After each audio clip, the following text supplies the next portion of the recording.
Welcome back to the Methodcast, your cozy corner for clarity, courage, and those life-changing moments that feel as light as air. Today, we're diving deep into something many of you have asked about. What happens after you quit?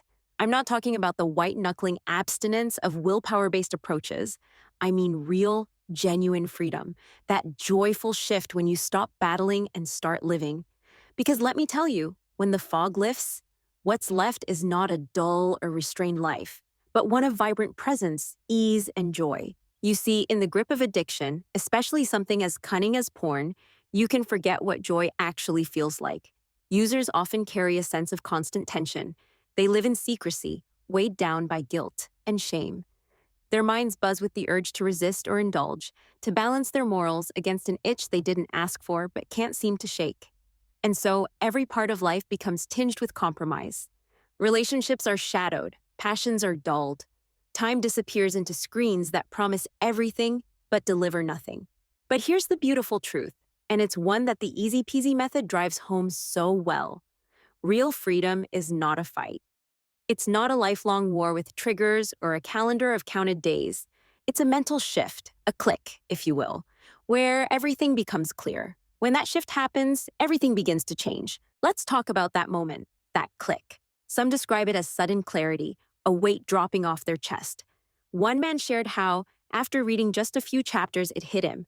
Wait, I'm not giving up anything.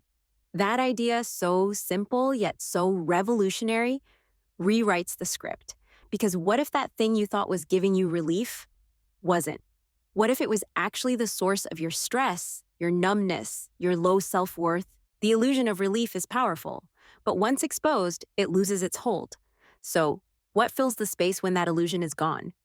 First off, confidence. Real, quiet confidence. Not bravado or ego, but a sense of knowing you're aligned with who you want to be. People often notice this first. You walk a little taller. You meet people's eyes more easily. You start to speak with more assurance because you're no longer hiding anything. It's not about having something to prove. It's about no longer needing to prove anything. Then comes mental clarity. That fog, that persistent haze where thoughts feel sluggish, emotions feel distant, and motivation vanishes, starts to lift. The Easy Peasy method makes this point over and over. Porn hijacks your dopamine system. You're flooding your brain with artificial highs, numbing your natural ability to feel. So when you quit, not with struggle, but with understanding, you reclaim your mind. Thoughts come quicker, emotions return. You can focus again. You feel present, alive. Relationships? Oh, they transform. Because let's be real, porn is a solo act. It teaches disconnection. It wires your brain to crave pixels over people. But when you walk away from that, you start to reconnect. With your partner, if you have one. With friends, even with strangers. One man told us how he started having deeper conversations with his wife. Not because he tried harder, but because he was simply more there. Another woman said she felt more warmth toward her kids, more laughter, more patience. Not because she read a parenting book, but because her mind wasn't trapped in the loop of craving and shame. Genuine happiness returns too. Not the giddy rush of dopamine, but the slow-burning joy of being at peace. You start to notice things, the way sunlight filters through trees, the comfort of your morning routine, the satisfaction of finishing a task without distraction. Small things become beautiful again. That's what the Easy Peasy method calls the reality of peace. It's not loud, but it's steady. And let's not forget time. The hours you used to lose to compulsive behavior, you get them back. People write novels, start businesses, learn instruments. One guy we talked to learned to cook. Another picked up gardening. You'd be amazed how many people discover they're actually creative once they're not drained by the cycle of using and recovering. But perhaps the most striking change is internal. It's that deep exhale you didn't know you were holding. A sense that you're finally living as yourself, without masks, without shame, without the contradiction of being one person in public and another in private. The Easy Peasy method emphasizes this. You don't need to become someone new. You just need to stop believing the lies that make you act like someone you're not. It's not all instant, of course. The journey has bumps. Sometimes old habits whisper. Sometimes stress hits. But the difference now is that you're not trying to hold a door shut against a flood. You've drained the flood. You've seen the truth. There's no going back because there's nothing to go back to. One guy described it like this.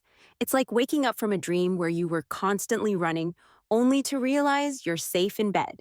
You were never in danger. You just believed you were. Let's take a moment and think about what your life could look like. Not in a fantasy way, but real day-to-day stuff.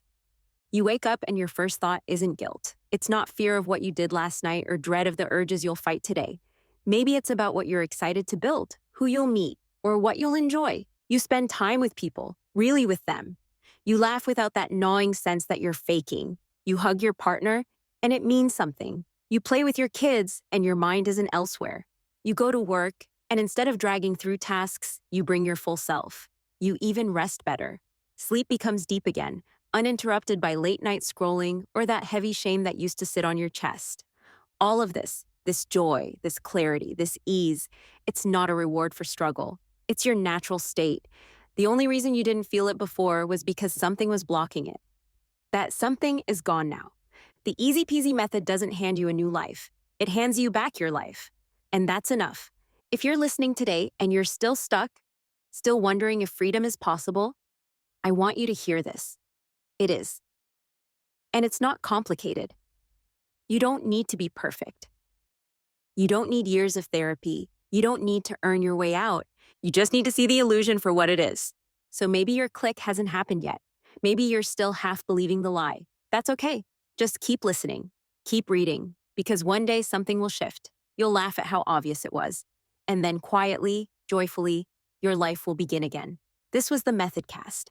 Until next time, stay clear, stay free, and remember, there's nothing to give up, only everything to gain. If this touched something in you, don't keep it to yourself. Subscribe, share it, and leave a thought in the comments. We're not just quitting, we're awakening. Until next time, be kind to yourself and keep walking toward the life you already deserve.